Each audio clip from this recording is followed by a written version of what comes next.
Bharatiya Janata party की 2 दिवसीय कार्यशाला का आयोजन सोलन जिला के बद्दी में आज और कल अर्थात 5 और 6 नवंबर को संपन्न होने जा रहा है, जिसमें प्रदेश के प्रभारी श्रीकांत शर्मा जी, सह प्रभारी संजय टंडन जी, नेता प्रतिपक्ष श्री जयराम ठाकुर जी, संगठन महामंत्री श्री सिद्धार्थन जी और मैं स्वयं इस प्रकार प्रदेश के हमारे श्रेष्ठ कार्यकर्ताओं का अलग अलग सेशन के माध्यम से वर्ग होगा।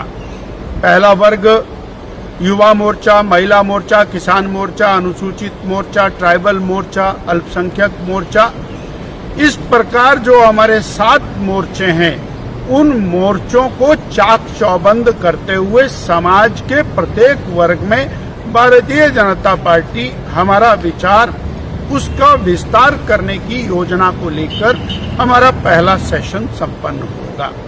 दूसरे सेशन में प्रदेश के समस्त पदाधिकारी, अध्यक्ष, उपाध्यक्ष से लेकर के मीडिया, सह मीडिया, सोशल मीडिया, आईटी, ये सभी लोगों का एक बड़ा प्रशिक्षण वर्ग होगा। आने वाले समय में पार्टी को किस तरह से और चुनाव के लिए पूरी तरह चाक चौबंद किया जाए।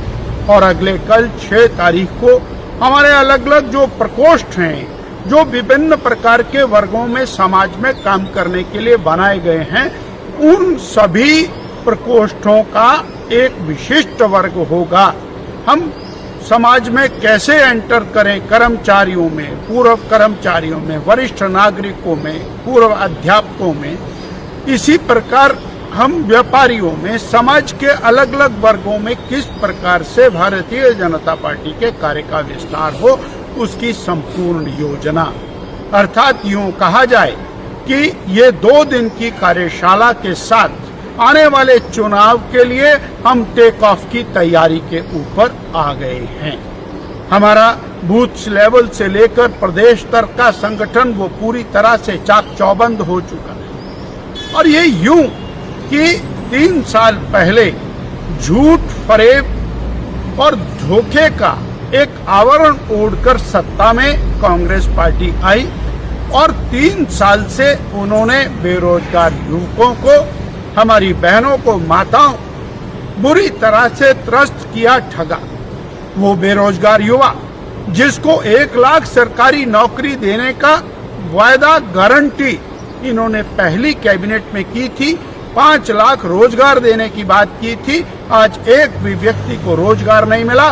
1.5 लाख पदों को समाप्त इन्होंने सरकारी क्षेत्रों में किया है और उसका कीर्तिमान स्थापित किया। संस्थानों को बंद करने का काम इस सरकार ने खूब जोर से किया, यानी रोजगार के अवसरों को पूरी तरह से समाप्त किया। 28 लाख बहनें आज भी 1500 रुपया महीना की इंतजार कर रही, यानी लगभग 50,000 रुपया एक बहन के ऊपर, बहन का कर्ज सरकार के ऊपर चढ़ गया है। इसी प्रकार से किसानों के साथ इन्होंने धोखा किया।